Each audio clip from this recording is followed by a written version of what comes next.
Сайн байцгаана үзэгч та бүхэндээ 5 гарагийн мэндийг айлтган дэвшүүлж байна. ТV-ийн мэдээний албанаас эрхлэн бэлтгэдэг төвөмбсөн мэдээллийн хөтөлбөрийнхөө ээлжит дугаараараа өнөөдрийн онцлог мэдээллүүдэд төлөвлөх болно. Анхаарлаа хандуулна.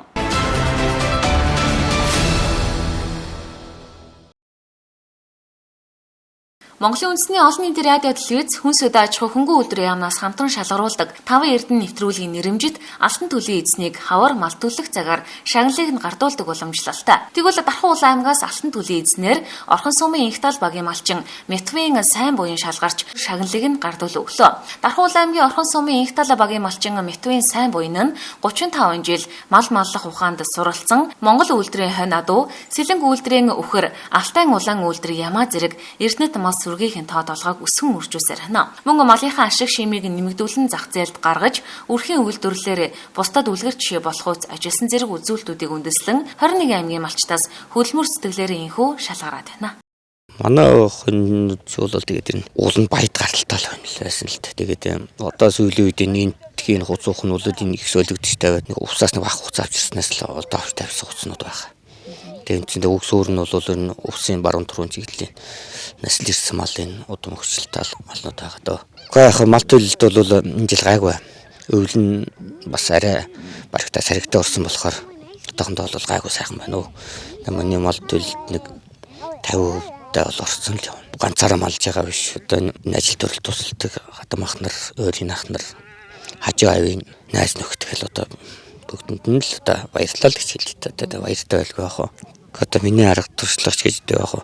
Би ч одоо тэг төл дээр бол энэ нэлээд анхаарна. Одоо төрөлснийг нэг 2 хонуулаад би их малтайгаа нийлүүлдэг. Ямаа бас л тэр улаан ямаа би хонь бол тэгээд одоо баяд үйлдвэр, ус үйлдвэр гэл яг маань бүхэр бол энэ улаан алдсан сэлэнг талын нөхрийг л одоо энэ л голдол байгаа даа. Энэ адуу талд бол энэ бас л миний усаас ирсэн адууны хөсөл дээрээс нь сэлэнг тэлэн талдалаас л зэрэг сэлгсэн л дээ.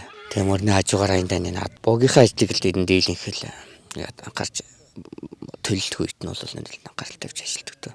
Алтан төлөв эзнийг Монголын үндэсний радио гендрийн үндэсний хорооноос хамтарч гэр бүлээр шагнадаг болснороо онцлогтой байна.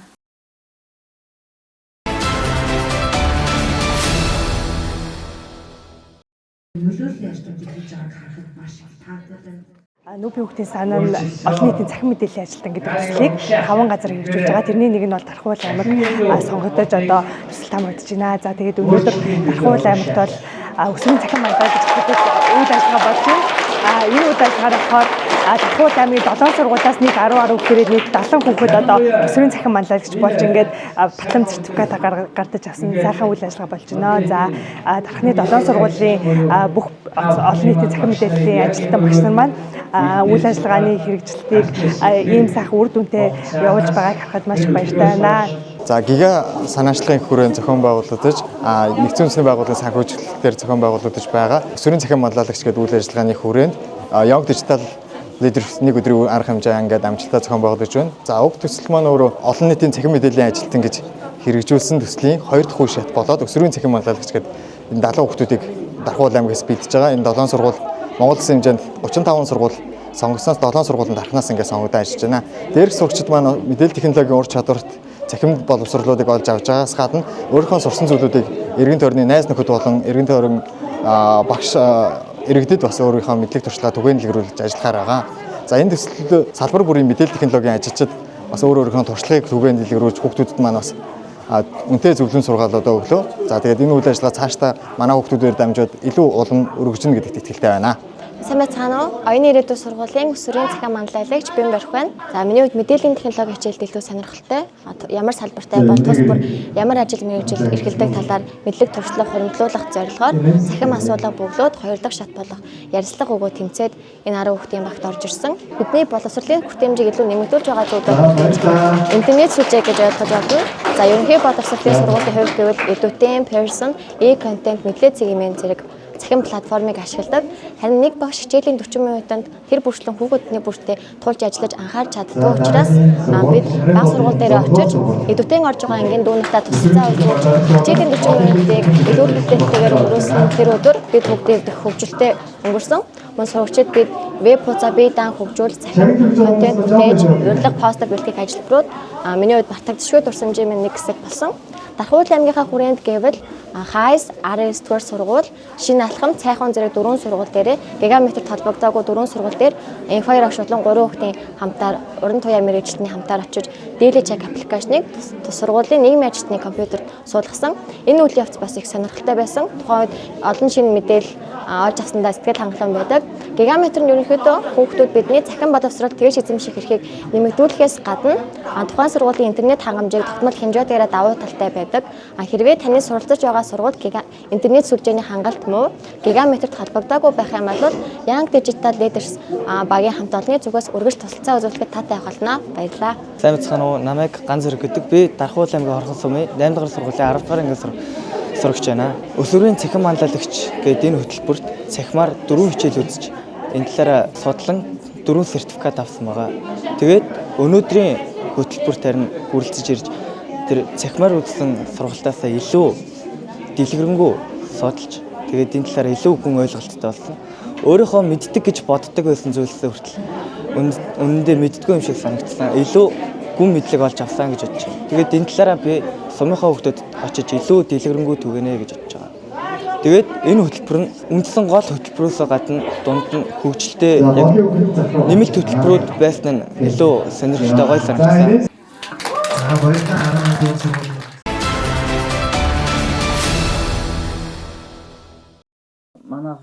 Бизнес эрхлэгч малчин төрийн албан хаагч бүсгүүчүүд нэгдэн хөдөлмөр цэцгэлээ хоршохоор хатан сэнгүр хоршоог байгуулжээ. Эмэгтэйчүүд жил гаруй өмнө Цэнхэр мандал сумынхаа нэрийг бусад орон нутагт гаргах брэнд бүтээгдэхүүн хийгсэн санаа гаргасан бөгөөд энэ нь хатан сэнгүр хоршоо байгуулахаас эхэлсэн байна. Хоршооны үйл ажиллагааг доктортой явуулахын тулд сум дээрээ үйлдвэрлэл явуулах хэрэгтэй болжээ. Тиймээс тэд дундаасаа 5 сая төгрөгийн хуримтлал үүсгэж өөрийн гэсэн үйлчилгээний төвтэй олж бага хэмжээнд худалдаа үйлчилгээ эрхлэх болжээ. Эмэгтэйчүүд бусдын гарыг харахгүйгээр хоршин ажиллах хүчтэй өөрсдийн зорьсон ажилдаа тууштай байдгаа гэдгийг харуулахаар тэд зорин ажиллаж байна.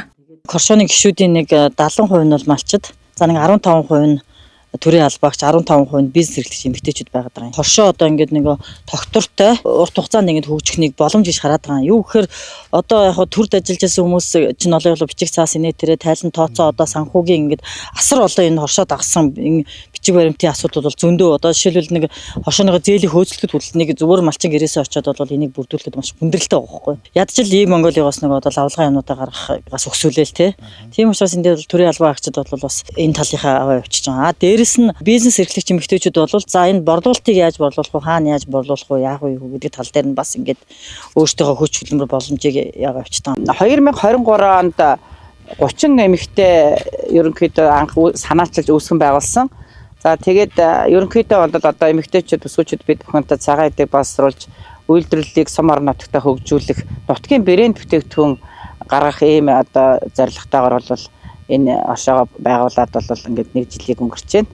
Хоршоогоо байгуулад удаагүй байхад нь шинэ хоршоо чинэлэг малчин хөтөлбөр хэрэгжиж эхэлсэн нь тэдний хувьд боломж гэж харжээ. Тиймээс төсөл бичиж хөрөнгө хоршоологчдод зориулагдсан хөрөнгө оруулалтын зээл авсан зээлээрээ тоног төхөөрөмж авч хадлан тариагаа хамтран бэлтгэж амжжээ. Хэдийгээр тус хоршоог эмэгтэйчүүд санаачлан байгуулсан ч эрэгтэй малчид хоршоологчдод нэгдэж орсон байна. Зэнгүр хоршооны гишүүн гэдэг утгаар малчдын зээл хамрагдаад 20 сая төгрөгийн зээл авсан да. За тэгээд 20 сая төгрөгийнхөө зээлээр сүүний чиглэлийн одоо үнэ авсан сементал хар тарлан үйлдвэрийн одоо үнэ саялийн үнэ авсан. Манай хоршооч нь үйл ажиллагааны чиглэл болохоор хөдөө аж ахуй, мал аж ахуй чиглэл нэг чиглэл. Тэр чиглэлээ одоо голлуулж би сүү цагаан эдээ боловсруулах.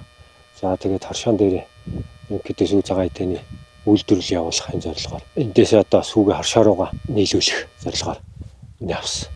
Бидний төлөвсөн зүйл олон бий. Түүнийг хийж амжуулахын төлөө ажиллаж байна. Дараа жил дахиад ирвэл бид илүү их амжилттай ухтнаа хэмээн хатан сэнгүр хоршооны хамт олон хэлж байлаа. Өнгөрсөн онд улсын хэмжээнд 21 аймгийн 168 сумын газар зохион байгуулалтын төлөвлөгөөнд нийт 1952 нэгж талбарын 7205 га газрыг мал аж ахуйн үйлдвэрлэл болон мал аж ахуйн үйлдвэрлэл тижээлийн ургамал тарих зориултаар тусгасан. Энэ хүрээнд Улаанбаатар хот болон 18 аймагт малчтын хоршоон долоохоор нийтдээ 1287 нэгж талбарын 4430 34 га газарт төслийн сонгон шалгаруулалт зарлаж 18 аймаг Улаанбаатар хотын 391 хошоонд 1563 га газар олгогджээ.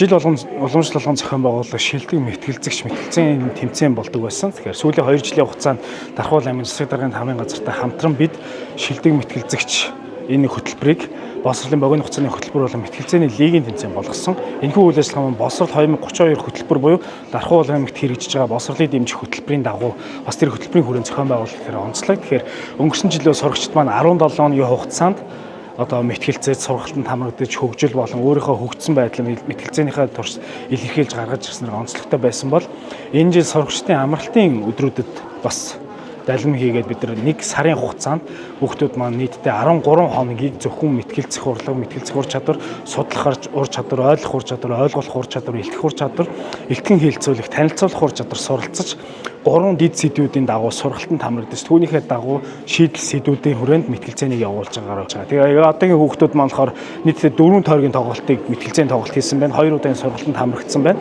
Ингээд 6 өдрийн хугацаанд бид нэр чадвч чаад хөгжөөд ингээд яваад өнөөдөр бас эхний шатны шилдэг багуудаа дурдаад шилдэг 16 шалгах боломжтой 4 багийн бас шагнал урамшууллыг бас өнөөдөр олгоо байж байна. Тэгээ өнөөдөр бол Урмал газар тариалангийн хүрээлэнгийн хурлын танхим бидэнтэй бас яг энэ одоо хамтарч ажиллаж байгаа. Тэгээ бидний энэ хүү боловсролыг дэмжих, боловсролыг илүү даяарчлах, боловсролыг илүү олон хүүхдүүдэд, олон багш нарт нийгэмд хүргэх энэ үйл ажиллагаа дэмжиж байгаа бүхэл дэмжигч байгууллагуудад бас талархал илэрхийлэх нь зөв баха. Тэгээд боловсролд хичээл сурлагт энэ нийгмийн хөгжилд, хүний хөгжилд оролцоод илүү тууштай, илүү хичээнгүй, илүү одоо төсвөр төвшөөтэй цаашаа үргэлжилж явах хүүхдүүдийг ирээдүйг бүтээхийн төлөө энэ үйл ажиллагаа хийгдэж байгаа. Тэр чинь нэгээрээ ч үр дүнгээ гаргаж байгаа гэдэгт найдаж чинь. Тэгээд дараагийн үйл ажиллагаа болон эдгээр оролцож сурагч нартай үзэхээр ирж байгаа бүх сурагчдад амжилт хүсье. Хэн бүхэнд нээлттэй болдог шүү гэдгийг бас дурдъя. За тэгээд та бүхэнд бас эхний 4 байр яг одоогийн оноолтоор эхний 4-т явж байгаа сурагчдынхаа мэтгэлцэгчдийнхаа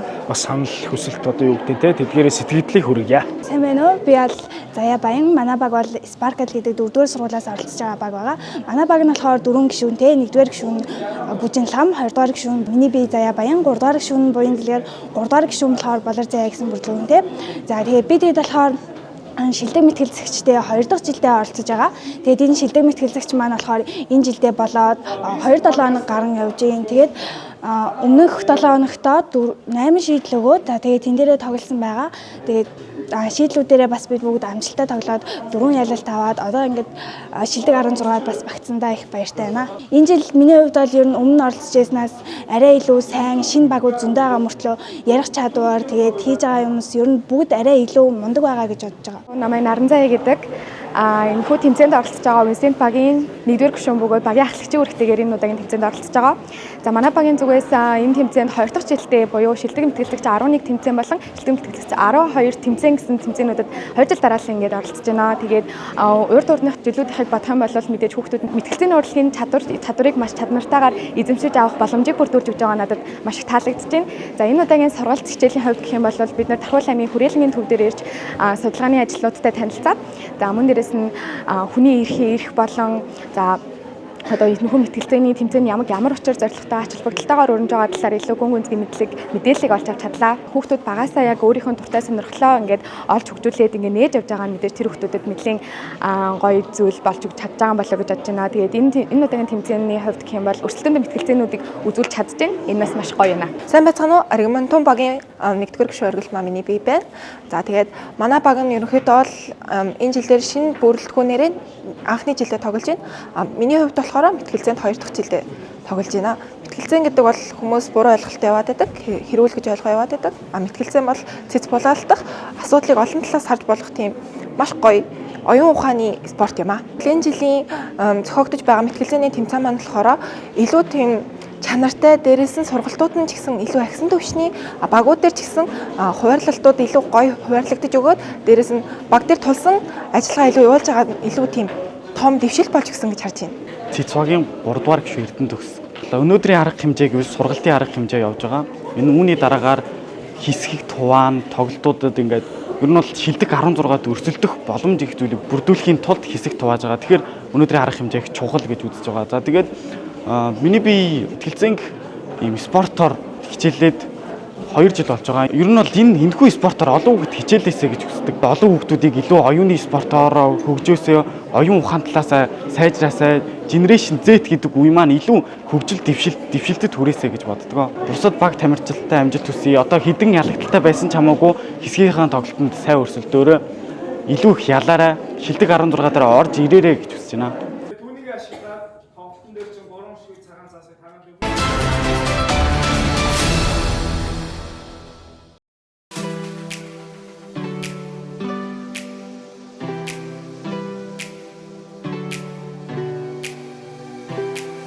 BBC зүзэгч та бүхэндээ өргөж хэрэгцээтэй мэдээллийг хүргэхийг зорио ажилладаг. За бид тэгвэл энэ удаад дархан эхлэлхүүрийн 5 давхар цахилгаан шатаараа гараад яг баруун гарталтай байдаг 520 тоотын ZT Sneaker Shop-оос мэдээллийг хүргэж байна. ZT Sneaker Shop-ын тухайд жил бүр зарладаг маш гоё хямдралаа дахин эхлүүлж байгаа маань. За энэ ямар хямдрал вэ гэхээр багцын хямдрал байгаа. Нэг дээр нэмэх нэг буюу 2 пүүзийг 180 мянган төгрөгөөр, багц 2 буюу нэг дээр нэмэх нэг 200 мянган төгрөгөөр, за багц 3 буюу нэг дээр нэмэх нэг пүүзээ та 240 мянган төгрөгөөр сонгоод авах бүрэн боломжтой байгаа. За хамгийн гол нь ZT Sneaker Shop-ын тухайд та бүхэндээ зориулаад Money, Pocket, Store Pay зэрэг зээлийн аппликейшнуудаар за одоо мөнгөгүй байж болно дараатаа хуваан төлөх нөхцлөөр авах бүрэн боломжийг олгодог гэдгээрээ давуу талтай байгаа шүү. ZT Sneaker Shop-ын тухайд пүүдний төрөлцсөн дэлгүүр хамгийн олон нэр төрлийн хамгийн загварын өнгөний сайзын өргөн сонголттой пүүзнүүдийг дарханчуудтай ойртуулдаг гэдгийг та бүхэн бол андшгүй сайн мэдж байгаа хаа.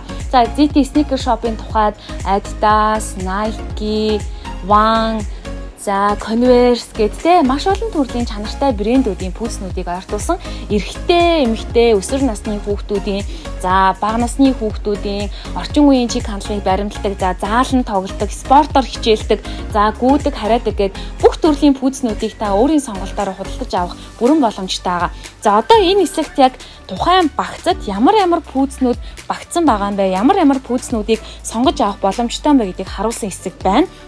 Энэ жишээл бол 180 мянган төгрөгийн багц байна те. Эрэгтэй, эмэгтэй. За тэгвэл эрэгтэй хүн 2 пүүзээ, эмэгтэй хүн 2 пүүзээгээд эсвэл 90 юм нийлүүлээд хосоороо ч юм уу те багцын пүүзээ авах боломжтой ах нэ. Нэг пүүзний үнээр 2 пүүзийг авчна гэсэн үг. За Puma-гийн энэ хөөрхөн 2 пүүзийг та 220 мянган төгрөгөд авчих боломжтой. За дээрэс нь энд харагдаж байгаа 2 пүүзээ та 240 мянгад нэг дээр нэмэх нэг буюу урамшуултаагаар авах бүрэн боломжтой ах нэ. За ер нь бол ZT Sneaker Shop-ын пүүзнүүд нь за маш сайн чанарын брендийн пүүзнүүд байдаг. За тэгээд сайзны хувьд ингээд өнгө загварын хувьд хамгийн сүүлийн үеийн бас тренд болж байгаа пүүснүүдийг авчирж оруулж ирдэг гэдгээрээ маш одоо онцлогтой байгаа. За ZT Sneaker Shop-ын энэхүү зарласан ээлжид хаврын хямдралаас тодорхой хугацаанд үргэлжлэх учраас та бүхэн дархан эхлэлгүүрийн 5 давхар 520 тоот буюу за цахилгаан шатаараа гараад явах юм бол баруун гар талд чинь ZT Sneaker Shop байрлаж байгаа шүү. За энд ингээд харагдаж байгаа юм бол манай эмэгтэйчүүдэд зориулсан пүүзнүүд байна. Өсвөр насны хүүхдүүдэд зориулсан пүүзнүүд байна. Манай эрчүүдэд зориулсан пүүзнүүд байна. Сайзны хувьд бол дээшээгээ 40 эдэн сайзны за багада 20-30 сайз ингээд ерөн сайзны хувьд нэлээд өргөн сонголттой байдаг. За тэгээ та бүхэн өөрийн сонголтоороо 3 төрлийн зээлийн аппликейшн ашиглаад одоо аваад дараа төлөх нөхцлөөр 6 удаа хувааж төлөхтэй урьдчилгаагүй, хүүгүй, шимтгэлгүй нөхцлөөр эдгээр харагдаж байгаа пүүзнүүдээ сонгож аваарай. За пүүзнүүдийн одоо хямдралтай буюу нэг дээр нэмэх нэг пүүзний үнээр 2-ыг авах худалдаантай хүссэн пүүзээ яг тухайн багцад орсон буюу за энэ багцад ийм пүүз орсон гэдгийг нь за худалдааны зөвлөхөөс нь асууж агаад багцдаа өөрийн одоо тий давуу талаа ашиглаад ингээд нэг дээр нэгээр авах боломжтой ах нэ. Хосууд ирж болно. Хосууд ирэх юм бол нэгийн үнээр хосоороо ингэж пүүзтэй олох бүрэн боломжтой байгаа шүү. За хаягийг дахиад дуулгая. За энд харагдаж байгаачлан дархан эхлэлгүүрийн 5 давхарт гарна. За та урсдаг шатаараа ч юм уу цахилгаан шатаараа гарч болно. За тэгтээ цахилгаан шатаар гарах юм бол илүү хялбар. Шууд ингээд чигээрээ баруун гар талд чинь 520 гэдэг юм шилэн лангуу байгаа. За шилэн лангуу 520-дод ZT Sneaker Shop ирэх юм бол та бүхэн инхүү нэг дээр нэмэх нэг урамшуулыг авах боломжтой ах нэ. ZT Sneaker Shop-ийн харьц хуцсны дугаар 9921 82 63 9982 тэг 771 байгаа шүү. Та бас утсаар нь холбогдоод илүү дэлгэрэнгүй мэдээллүүдийг аваарай. Ингээд та бүхнийг дархандаа хамгийн одоо чанартай мөртлөө хамгийн хямдралтай үнээр пүүзний өргөн сонголтыг одоо авчирдаг ZT Sneaker Shop-оор өөрчлөлтийг урьж байна.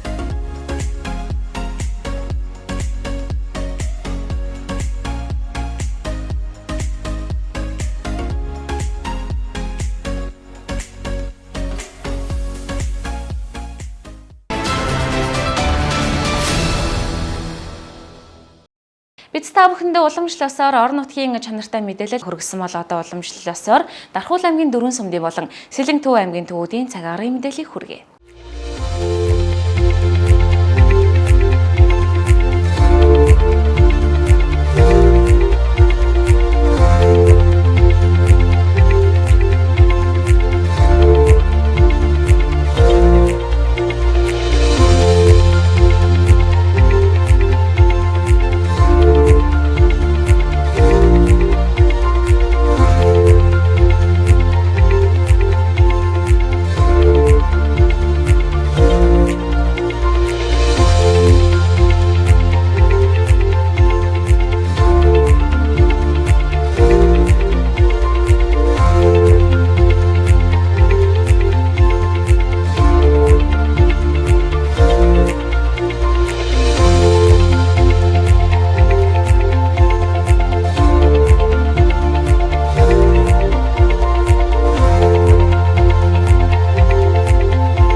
Төвөмсийн мэдээллийн хөтөлбөрийн ээлжид дугаар энэ дөрөв өндөрлөө.